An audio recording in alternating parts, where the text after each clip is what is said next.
नानी को ये सुनते ही गुस्सा आ गया और वो कड़क आवाज में बोली, तुम लोगों को जरूर कोई गलतफहमी हुई है। करण हमारी संजना का बॉयफ्रेंड है। शारदा दंग रह गई। तो करण का पूरा नाम करण ग्रोवर था? नामुमकिन। मोनिका दंग थी। उसने कहा, वो सिर्फ करण की स्विमिंग कोच है, उसने खुद बताया था। मोनिका की मम्मी चीखी, कितनी गिरी हुई लड़की है, अपनी कजन का प्यार छीनना चाहती है। मुझे यकीन नहीं होता कि आपका परिवार इतना गिर सकता है। मोनिका और उसकी माँ संजना पर सारा दोष डालना चाहते थे। उनकी नजर में उसका मकसद मोनिका से करण को छीनना था। नानी को टेंशन में देखकर शारदा गुस्से से चिल्लाई, प्लीज जाओ यहाँ से। मोनिका और उसकी माँ के जाने के बाद भी नानी बहुत परेशान थी। क्या करण विदेश से वापस नहीं लौटा? वो दोनों पहले मिल चुके थे? नहीं।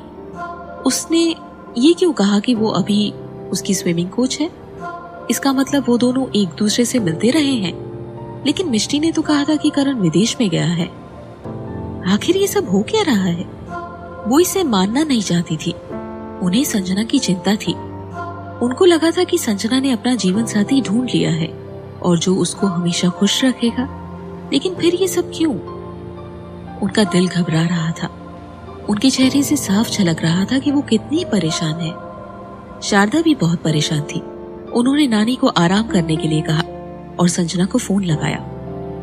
आंटी, क्या कहा आपने? मोनिका नानी को देखने के लिए आई थी? वो किस लिए आई थी? संजना घबरा गई। ये सही नहीं था। क्या ये सब करण ग्रोवर की वजह से नहीं था? शारदा ने कहा। करण की वजह से? संजना ने पूछा।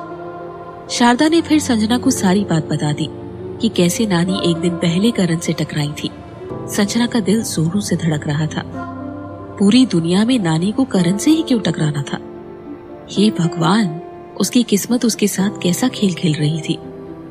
जब 2 साल बाद वो करण से मिली तो उसके दिल में बहुत नफरत थी और अपनी ईगो की वजह से वो करण से ब्रेकअप की वजह जानना चाहती थी और साथ ही साथ उसे ये भी दिखाना चाहती थी कि वो उसके बिना बहुत खुश है।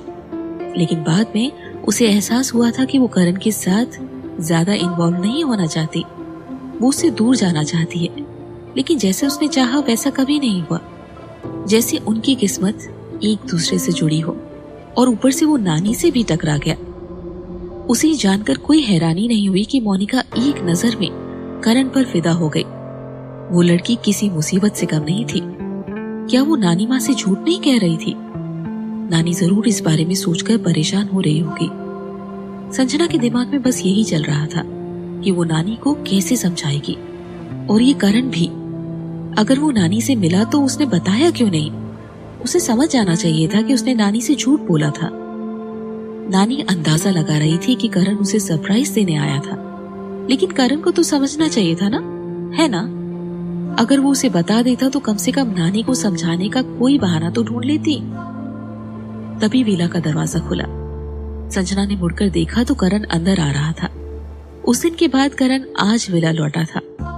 उसे देखते ही संजना को गुस्सा आ गया। वो उससे सवाल करना चाहती थी, लेकिन उसे लगा शायद करण भी उसे यही सब बताने वापस लौटा हो, इसीलिए उसने इंतजार किया। लेकिन करण ऊपर अपने कमरे में जाकर सामान बांधने लगा और बिना कुछ बोले वापस जा रहा था। संजना हैरान थी। जब उसे रहा नहीं गया तो उसने दौड़कर करण का रास्ता रोककर बोला, तुमने मुझे बताया क्यों नहीं कि तुम नानी से मिले थे? करण ने उसे देखा और आगे बढ़कर उसके और करीब आ गया। उसने पूछा, मैं तुम्हें क्यों बताऊं? तुम्हें पता होना चाहिए कि। संजना उसकी बात सुनकर शॉक थी। सही है, उसे पता होना चाहिए था कि संजना ने नानी से झूठ बोला था और फिर भी उसने करण से इस बारे में बात नहीं की। भले ही उन दोनों का ब्रेकअप हो गया हो, लेकिन फिर भी वो उसका नाम अपने बॉयफ्रेंड के रूप में इस्तेमाल कर रही थी। करण ने नानी से सच नहीं कहा था, इसके लिए वो उसकी एहसानमंद थी। ये सोचकर संजना उसे कैसे ब्लेम करती। वो मुड़कर तुरंत किचन में चली गई। उसने सोचा वो बाद में नानी को खुद समझा देगी। जब वो सूप बना रही थी उसका फोन बजा। फोन उठाते ही दूसरी तरफ से उसकी आंटी की आवाज आई, संजना जल्दी से हॉस्पिटल आओ, नानी गिर गई है और इस वक्त इमरजेंसी रूम में है। संजना के हाथ में जो फ्लास्क था वो जमीन पर गिर गया। उसका चेहरा पीला पड़ गया। वो तुरंत बाहर दौड़ी करण ने बस कार स्टार्ट ही की थी जब संजना ने उसकी विंडो खटखटाना शुरू किया। जैसे ही करण ने कार का लॉक खोला, संजना तुरंत अंदर बैठ गई और बोली, हॉस्पिटल, प्लीज मुझे हॉस्पिटल ले चलो। जब करण ने उसकी हालत देखी तो वो समझ गया कि जरूर नानी को कुछ हुआ है, लेकिन नानी ने तो कहा था कि वो रूटीन चेकअप के लिए आई हैं। नानी को क्या हुआ? उसने कार स्टार्ट करके संजना से पूछा। वो गिर गई, सीरियस है शायद। संजना बहुत बेचैन थी और उसकी आंखों में आंसू थे। बुढ़ापे की वजह से नानी का शरीर वैसे ही कमजोर था। ऐसे में नानी का गिरना बिल्कुल ठीक नहीं था और आंटी की आवाज से लग रहा था कि चोट काफी सीरियस थी। प्लीज भगवान, नानी को कुछ मत होने देना। कार जैसे ही हॉस्पिटल गेट पर पहुंची, संजना तुरंत अंदर भागी। करण भी उसके पीछे अंदर गया। इमरजेंसी रूम में लाल बत्ती जल रही थी। संजना अपनी आंटी से बाहर बात कर रही थी। नानी कैसे गिरी? जब आपने फोन किया था तो आपने कहा था कि नानी सोने गई हैं। मैं तुम्हें फोन करके बाहर आई थी। जैसे ही मैं वापस अंदर गई, मैंने देखा बाथरूम के फर्श पर बेहोश पड़ी है। संजना शॉक में थी। उसे समझ नहीं आ रहा था कि नानी कैसे, वो तो हमेशा ध्यान से चलती थी, फिर अचानक से कैसे गिर गई। वो जरूर मोनिका की कही बातें सोच रही होगी और इसीलिए संजना की आंखें रो रो कर लाल हो गई थी। वो बहुत गिल्ट फील कर रही थी। तभी उसके पीछे से कदमों की आवाज आई। उसने मुड़कर देखा, ये यहाँ क्यों आया? जैसे ही करण की नजरें संजना से मिली, उसने नजर घुमा ली। शारदा को देखकर वो उनके पास गया और बोला, आंटी। शारदा ने उससे पूछा, तुम भी आए हो? संजना करण को थैंक यू करना चाहती थी। उसने आंटी की तरफ देखकर कहा, यही मुझे हॉस्पिटल लेके आया है। तभी इमरजेंसी रूम का दरवाजा खुला और डॉक्टर्स बाहर आ गए। संजना तुरंत उनके पास दौड़ी और पूछा, डॉक्टर, मेरी नानी कैसी है?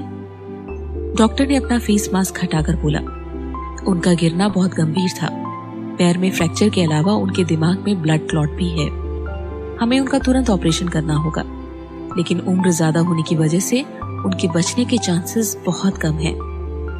संजना ने पूछा, अगर हम ऑपरेशन ना करवाएं तो? डॉक्टर ने कहा, फिर ये उनसे आपकी आखिरी मुलाकात होगी। संजना डॉक्टर की बात सुनकर बुरी तरह से डर गई थी। उसने कहा, डॉक्टर प्लीज मेरी नानी को बचा लो। शारदा भी रोने लगी थी। सिर्फ करण ही इस वक्त खुद को संभाले हुए था। उसने पूछा, ऑपरेशन सक्सेसफुल होने का कितना चांस है? डॉक्टर ने जवाब दिया, 20%। इतना कम? डॉक्टर ने आगे कहा, आप लोग जाकर पेशेंट से मिल लो और उन्हें हौसला दो। इससे सर्जरी सक्सेसफुल होने में मदद मिलेगी। वो कुछ देर रुककर बोला, लेकिन आपको बुरी खबर के लिए भी तैयार रहना चाहिए। इस सिचुएशन में ऑपरेशन के अलावा और कोई रास्ता नहीं था। संजना ने बड़ी मुश्किल से अपने इमोशन काबू किए और मुस्कुराते हुए नानी से मिलने इमरजेंसी रूम में गई। लेकिन नानी को देखते ही उसके आंसू निकल आए। नानी को पैर और सिर में फ्रैक्चर हुआ था और उनके चेहरे से दिख रहा था कि वो बहुत दर्द में थी। संजना रोते हुई नानी से बोली, नानी आप मुझे छोड़कर मत जाना, आपको कुछ नहीं होगा। नानी इस समय पूरे होश में नहीं थी। उन्होंने बड़ी मुश्किल से मुस्कुराते हुए संजना को हौसला दिया और कहा, मैं ठीक हूं, रो मत। वो बहुत मुश्किल से बोल पा रही थी। तभी उन्हें संजना की साइड में खड़ा करण दिखाई दिया। करण तुरंत उनके करीब आया और उनका हाथ अपने हाथों में लिया। नानी ने कहा, मुझे बस इस बात का अफसोस रहेगा कि मैं तुम दोनों की शादी नहीं देख पाई। करण तुरंत उनके करीब आया और उनका हाथ अपने हाथों में ले लिया। नानी ने कहा, मुझे बस इस बात का अफसोस रहेगा कि मैं तुम दोनों की शादी नहीं देख पाई। करण ने कहा, मैंने संजना को प्रपोज कर दिया है। मैं आपसे पूछने ही वाला था कि अगला महीना शादी के लिए कैसा रहेगा नानी। संजना ने शौक में करण को देखा। तभी उससे याद आया कि डॉक्टर ने क्या कहा है। उसने भी नानी को रोते हुए कहा, हाँ, हम अगले महीने शादी कर रहे हैं नानी। आपको वादा करना होगा कि आप हमारी शादी में जरूर आओगी, वरना मैं करण से शादी नहीं करूंगी। मेरे भोले बच्चों, तुम क्या कह रहे हो? ऐसा नहीं है। इतना कहते ही नानी अपना होश खोने लगी। संजना डॉक्टर को बुलाने दौड़ी। Doctor, doctor! डॉक्टर ने अंदर जाते ही ऑपरेशन शुरू कर दिया। संजना बहुत डरी हुई थी। एक बार पहले भी वो ऐसे ही ऑपरेशन थिएटर के सामने खड़ी हुई थी, अकेली। लेकिन उस वक्त भगवान ने उसकी प्रार्थना नहीं सुनी थी और वो देखते ही देखते अनाथ हो गई थी। उस वक्त भी संजना ऐसे मजबूर महसूस कर रही थी। उसका पूरा शरीर ठंडा पड़ चुका था और वो पूरी तरह से कांप रही थी। करण ने आकर उसे पीछे से अपनी बाहों में भर लिया और धीरे से उसे तसल्ली देते हुए कहा, चिंता मत करो, नानी ठीक हो जाएंगी। ऑपरेशन पूरी रात चला। सुबह जब ऑपरेशन थिएटर से डॉक्टर्स बाहर निकले तो शारदा ने पूछा, अब मेरी मम्मी कैसी है? संजना बहुत डरी हुई थी। उसे लग रहा था जैसे उसके पेरेंट्स के टाइम पर हुआ वैसा ही कुछ ना हो जाए और वो नानी को भी कहीं खो ना दे। डॉक्टर ने शारदा से कहा, सर्जरी सक्सेसफुल रही और पेशेंट अब खतरे से बाहर है, लेकिन इस उम्र में इतनी बड़ी सर्जरी होना और उनका दिल भी बहुत कमजोर है। आप लोगों को ध्यान रखना पड़ेगा कि उनको कोई सदमा ना पहुंचे। डॉक्टर ने एक ही सेंटेंस में सलाह दी और साथ ही साथ वार्निंग भी। नानी का इस मुश्किल हालात में बच जाना सच में भगवान की कृपा थी। संजना नानी के होश में आने का इंतजार कर रही थी। सारी रात जागने से उसकी आंटी भी बहुत थक चुकी थी, इसीलिए उसने आंटी को घर पर आराम करने भेज दिया और कहा कि नानी के होश में आते ही उन्हें इन्फॉर्म करेगी। जब करण शारदा को छोड़कर वापस आया तो देखा कि संजना आईसीयू के बाहर चेयर पर सो रही थी।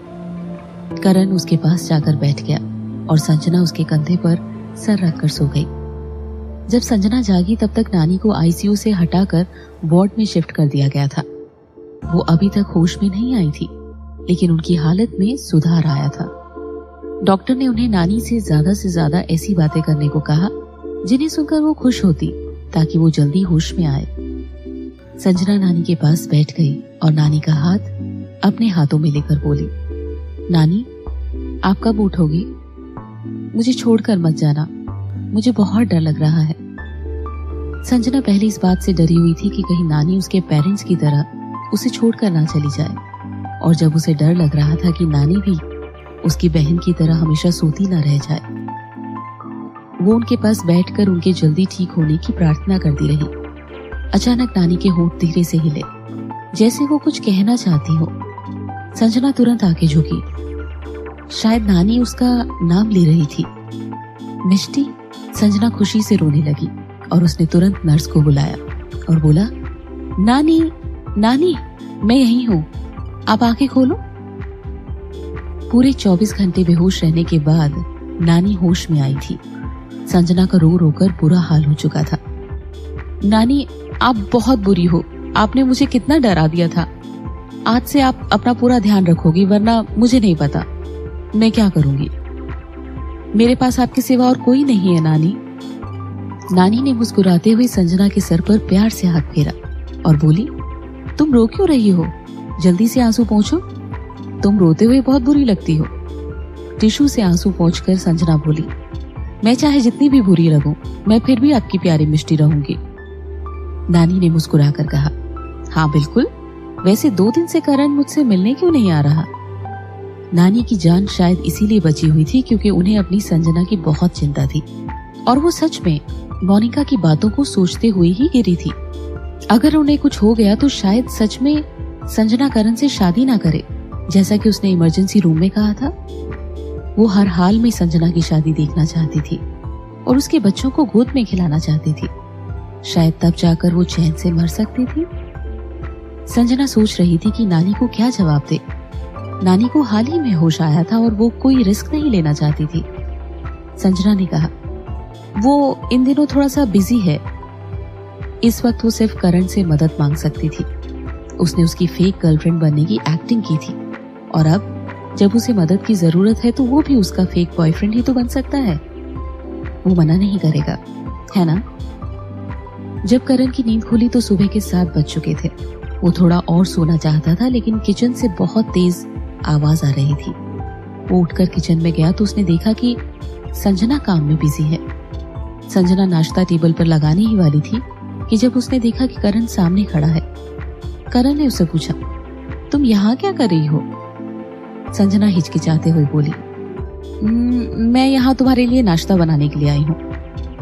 ये कहकर उसने हाथ में पकड़ी हुई प्लेट दिखाई और कहा, नाश्ता तैयार है, तुम फ्रेश होकर जल्दी से आ जाओ। करण 2 मिनट तक उसे गौर से देखता रहा, फिर बिना कुछ कहे अपने रूम में वापस चला गया। पीछे से संजना चिल्लाई, जल्दी नीचे आना, ठीक है? करण काफी देर बाद नीचे आया। संजना उसका इंतजार कर रही थी। करण के टेबल पर बैठते ही संजना ने उसे अपने हाथों से नाश्ता सर्व किया। करण के नाश्ता खत्म करते ही संजना ने पूछा, नाश्ता कैसा था? करण संजना को इतने प्यार से बात करते देखकर शॉक में था। उसने कहा, हाँ। संजना मुस्कुराकर बोली, अगर तुम्हें पसंद आया तो तुम मुझे कभी भी नाश्ता बनाने के लिए बुला सकते हो। सिर्फ नाश्ता ही नहीं, लंच और डिनर भी। बस मेरे लिए बॉयफ्रेंड की एक्टिंग करने को तैयार हो जाओ। करण ने उसे शक की नजरों से देखा। संजना उसे बहुत उम्मीद से देख रही थी। उसके नाश्ता बनाने के पीछे जरूर कोई वजह है, लेकिन करण ने उसे कुछ नहीं कहा। एक पल के लिए संजना को समझ नहीं आया था कि वो बात कैसे शुरू करे। थोड़ी देर के बाद उसने फिर पूछा, क्या तुम आजकल बिजी हो? अगर नहीं हो तो मेरे साथ नानी से मिलने क्यों नहीं चलते? लेकिन करण ने कहा, हाँ मैं बिजी हूं। संजना ने फिर पूछा, किसके साथ? कुछ मूवीज की प्लानिंग डिटेल्स रीड करने में। संजना चौंक कर बोली, तुम मूवी बनाने जा रहे हो? नहीं, मूवी प्रोडक्शन कंपनी खोल रहा हूं। करण ने थोड़ा रुककर आगे कहा, युग मैनेज करेगा, मैं इन्वेस्ट कर रहा हूं। सचमुच आजकल फिल्म कमाई का एक अच्छा जरिया है। संजना ने सोचा, तो क्या उसका परिवार उसे ये सब करने देगा? करण जैसे ही टेबल से उठा, संजना ने कहा, रुको। इस बार वो डायरेक्ट अपनी बात कहना चाहती थी। क्या तुम मेरे साथ नानी से मिलने चल सकते हो? करण 2 दिन से उनसे मिलने नहीं गया था और नानी उसके बारे में पूछ रही थी। यहाँ तक कि संजना के बाकी दोस्त त्रिशा और रेहान भी काफी बार नानी को देखने आ चुके थे। करण चुपचाप संजना को देखता रहा। उसे चुपचाप देखकर संजना ने कहा, मैंने नानी को हमारे ब्रेकअप के बारे में कुछ नहीं बताया, इसीलिए उन्होंने उस दिन हमारी शादी के बारे में बात की थी। और तुम जब उनसे मिलने आए थे तो वो, क्या तुम कुछ दिनों के लिए मेरा बॉयफ्रेंड बनने की एक्टिंग कर सकते हो? संजना को इतने प्यार से मुस्कुराता देखकर करण के दिल की धड़कनें तेज हो गई और वो धीरे से बोला, नानी ने हमेशा मुझे बहुत प्यार दिया है। संजना मुस्कुराकर बोली, हाँ बिल्कुल। कई बार तो नानी ने संजना से भी ज्यादा प्यार करण को किया था। वो संजना को बोलती थी कि करण को तंग ना करे, जबकि वो हमेशा उसे तंग किया करता था। करण ने उससे कहा, जल्दी से तैयार हो जाओ और नानी के लिए सूप बनाना मत भूलना। संजना खुशी से बोली, यस सर। उसने सोचा नहीं था कि करण इतनी आसानी से मान जाएगा। जब हॉस्पिटल से नानी ने करण और संजना को साथ आते देखा तो उनकी खुशी की सीमा ही नहीं रही। वो बहुत खुश थी। जब संजना और करण उनके साथ वक्त बिताने के बाद वापस जाने लगे तो नानी ने उसे याद दिलाया, तो तुम दोनों ने मुझसे अगले महीने शादी करने की इजाजत मांगी थी ना? मैं तैयार हूँ, मैं बिल्कुल तैयार हूँ। शादी? संजना का दिल जोर से धड़कने लगा। उस वक्त तो नानी की हालत को देखते हुए उसने करण की हाँ में हाँ मिला दिया था, लेकिन अब वो क्या करेंगे? तो इस वक्त नानी को सच नहीं बता सकते थे ना? उसने करण की तरफ देखा जो बिल्कुल शांत था। उसने संजना की तरफ नहीं देखा और नानी को देखकर प्यार से कहा, हाँ एक बार आप ठीक हो जाओ फिर हम शादी कर लेंगे नानी। करण का जवाब सुनकर नानी बहुत खुश हुई और बोली, बहुत बढ़िया, मैं कोशिश करूंगी कि तुम दोनों की शादी से पहले ठीक हो जाओ। संजना को समझ नहीं आ रहा था कि वो नानी की बात सुनकर खुश हुए या दुखी। अब वो क्या करेंगे? ये बात तो और भी बिगड़ गई है। उसने सोचा था कि नानी के ठीक होते ही ब्रेकअप की बात बता देगी, लेकिन यहाँ तो बात शादी तक पहुंच गई है। अब तो इस बिगड़ी बात को कैसे सही करेंगे?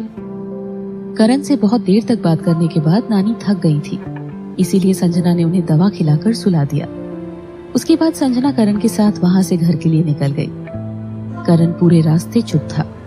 संजना ने भी आगे होकर ये टॉपिक छेड़ने की हिम्मत नहीं की। जब वो अपने रास्ते पर अलग अलग जाने वाले थे तब संजना ने माफी मांगते हुए कहा, मुझे नहीं पता था कि नानी शादी की बात करेंगी। चिंता मत करो, एक बार नानी ठीक हो जाए तो मैं उन्हें सब समझा दूंगी। संजना की बात सुनकर करण को गुस्सा आ गया। उसने संजना से सवाल किया, और तुम्हें क्या लगता है नानी के ठीक होने तक हम हाथ में हाथ रखकर बैठे रहेंगे? संजना चुप रही। जाहिर था कि और भी बातें जरूरी थी। नानी जिस तरह से उनकी शादी को लेकर एक्साइटेड थी, वो जरूर जल्दी ही शादी प्लान करने के लिए करण के पेरेंट्स से मिलना चाहेंगी। संजना को लग रहा था कि उसने खुद के पैर पर कुल्हाड़ी मार ली है। उलझन में थी। वो थोड़ा सोच समझ कर बोली, नानी सच में हमारी शादी कराना नहीं चाहेंगी, है ना? करण ने संजना की आंखों में आंखें डालकर कहा, चलो फिर शादी कर लेते हैं। थोड़ी देर के बाद उसने करण से पूछा, तुमने अभी क्या कहा? करण कंफ्यूज था और उसे अपनी बात दोहराना पसंद नहीं था, लेकिन संजना के शॉक्ड एक्सप्रेशन देखकर उसने हर शब्द पर जोर देते हुए अपनी बात दोहराई, चलो शादी कर लेते हैं। इस बार संजना को सुनते ही तेज झटका सा लगा। वो करण को ऐसे आंखें फाड़ कर देख रही थी जैसे उसने कोई भूत देख लिया हो। संजना को लगा कि शायद करण मजाक कर रहा है, लेकिन वो बहुत सीरियस दिख रहा था। संजना काफी देर तक उसे देखती रही, फिर बोली, ये क्या मजाक है? करण ने उसे बेरुखी से देखकर कहा, शादी करने के अलावा और क्या ऑप्शन है तुम्हारे पास?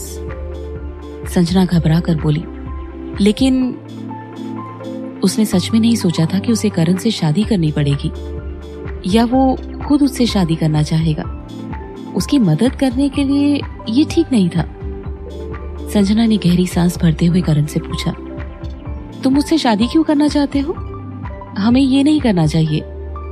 मुझे कुछ अजीब सा लग रहा है। उसे सचमुच समझ नहीं आ रहा था कि करण के दिमाग में क्या चल रहा है। मुझे शादी करनी है और तुम्हारे लिए इससे अच्छा इत्तेफाक और क्या हो सकता है? करण ने कैजुअल टोन में कहा। वो ऐसे दिखा रहा था जैसे शादी करने के लिए एक मैरिज सर्टिफिकेट ही तो लेना है, इसमें कौन सा कोई बड़ी बात है। संजना को लग रहा था कि करण उसे अपने फायदे के लिए यूज करना चाहता है। संजना के लिए शादी की बहुत अहमियत थी, लेकिन इस वक्त उसे मजबूरी में ये कदम उठाना पड़ रहा था। उसने कुछ देर सोचा, तो तुम्हारा मतलब है कि हमें शादीशुदा होने की एक्टिंग करनी पड़ेगी? मैं तुम्हारी बीवी की एक्टिंग करूंगी और तुम मेरे हस्बैंड की। हम दोनों बिना एक दूसरे की जिंदगी में दखल दिए अपनी जिंदगी में पहले की तरह जिएंगे। जब सच सामने आएगा तो हम तलाक ले लेंगे और इस फेक मैरिज को खत्म कर देंगे। शायद करण भूल गया था कि उसकी एक मंगेतर है, रोशनी। कहीं उसे ये डर तो नहीं था कि रोशनी अभी भी उससे शादी करने की उम्मीद में उन सबके लिए परेशानियां खड़ी करती रहेंगी? करण चुपचाप बैठा रहा। संजना ने परेशान होकर कहा, ये जितना आसान दिख रहा है उतना है नहीं, और मुझे नहीं लगता कि ऐसा करना ठीक होगा। करण ने अचानक उसे घूर कर देखा, जैसे अब उसका पेशेंस खत्म हो रहा हो। वो इस बारे में और बात नहीं करना चाहता था। उसने अपना अल्टीमेटम देते हुए कहा, तुम्हारे पास फैसला करने के लिए 3 दिन है। ये कहकर वो वहां से चला गया। उस रात संजना सो नहीं पाई थी। उसे करण के साथ बिताए हुए दिन याद आ रहे थे।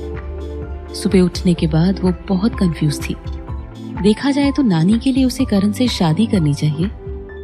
आखिर इस वक्त नानी की तबीयत से बढ़कर और कुछ नहीं था, लेकिन वो शादी जैसा बड़ा कदम भी उठाना नहीं चाहती थी, चाहे वो फेक ही क्यों ना हो।